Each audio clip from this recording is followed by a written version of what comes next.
to be all embarrassed. It's like, no, I'm good. Can you watch Dad do it first? Say hello. Come on.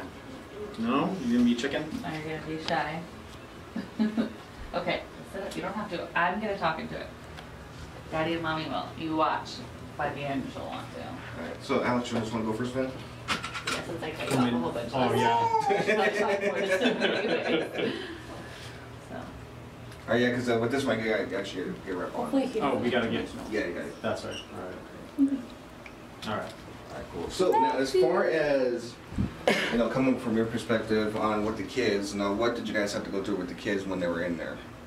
Okay, so at both times very, very similar. We knew that they were both going to be early, so yeah, right away we knew we were going to get to hold Mila and Maxen after they were born, and then they would have to take them right away to check vitals and all that stuff, and then take them down to the NICU, which I was able to go with them. But Cassie had to stay because they're monitoring her vitals because she was dealing with preeclampsia, and they had to monitor her blood sugar and all kinds of other stuff because she looked like a puppet hooked up to all kinds of stuff. So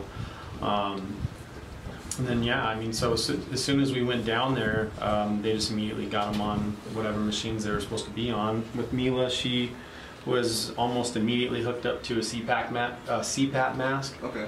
To help with her breathing apnea, because she was just it was like her automated or automotive, whatever you want to call her, just didn't kick in yet for her to just breathe, and so that's what. So what was it the result of them being born early with that whole? Would they have to go in there now? Yeah, and because she was 5 weeks early, so. Okay. Maxen was 6, and yeah, it was just both the same thing where they're early, and like I said, I think it was just kind of like an automatic thing that their body just wasn't ready to do yet. Everything was developed, it just wasn't second nature yet for them, so they just kind of had to learn after they were out. Okay. So, yeah. And so then, because I know you went down about this, did you guys communicate in some way at all, or when? Yeah. So yeah, the very first. So with Mila, immediately we got on FaceTime, and as Cassie was saying, I was like, okay, take a breath. I was like, she's hooked up to some stuff. She's got a mask on her face and so forth. And so yeah, so FaceTime, and then I did the camera flip, and of course we're both crying. And yeah, got the emotional state in there. Yeah, we're definitely both emotional, and especially with Mila because it was our first. Not to take anything away from Maxen, but we're prepared a little better since it was the same thing, and so yeah, and it was just it was really it was cool that we got to do that because I know back in the day, I mean before FaceTime and some more strict protocols with some hospitals, you might not have been able to do that. Yeah. And she would just kind of be in the dark for a little bit, but yeah, that was the cool thing, and then yeah, that's kind of how I guess day one was with both of them, was just hold them, roll them on down, and then they hooked them up to all kinds of stuff. So. Okay, now as far as with mom being right there, you being doing your thing over there, emotionally, what did it when you were seeing the kids going through the process down there? What did that take on you?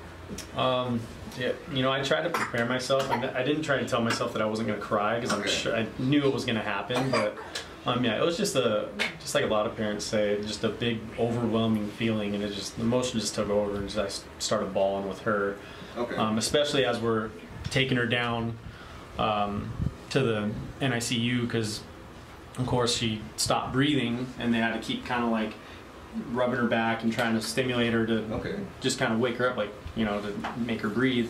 And so, I mean, that part was just kind of that kind of freaked me out a little bit because I stayed calm pretty much for the whole thing until I left the room because I knew I had to stay strong for Cassie. But as soon as we were out, then I was just I kind of lost it a little bit. So Cassie! Yes, so we had all of our help through Virginia Mason Memorial NICU, which is heavily supported by the Children's Miracle Network. So that's kind of how they have supported us. So like he said, with both kids, they both stayed. Mila was just shy of 3 weeks or a little over, and he was a little over 2 weeks.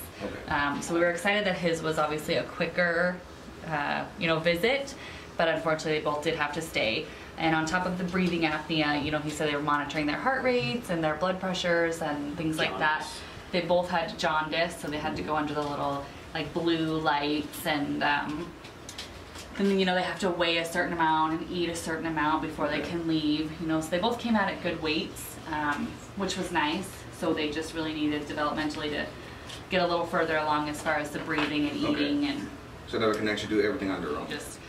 You're going out of your mind and you just want to take your family home. But really that was the best place for them. And what was nice is we were there the first time, and with the second one, you know, we were there again, and it was almost all of the same nurses and doctors, and that was probably the most comforting part, was to see the same people and really have them, you know, be caring for your children like you would. Yes, this is a whole report that's like, hey, how you doing? So we're back again, but the same kind of things would help. Definitely. So it definitely made it easier and more comfortable knowing the people there. So, yeah.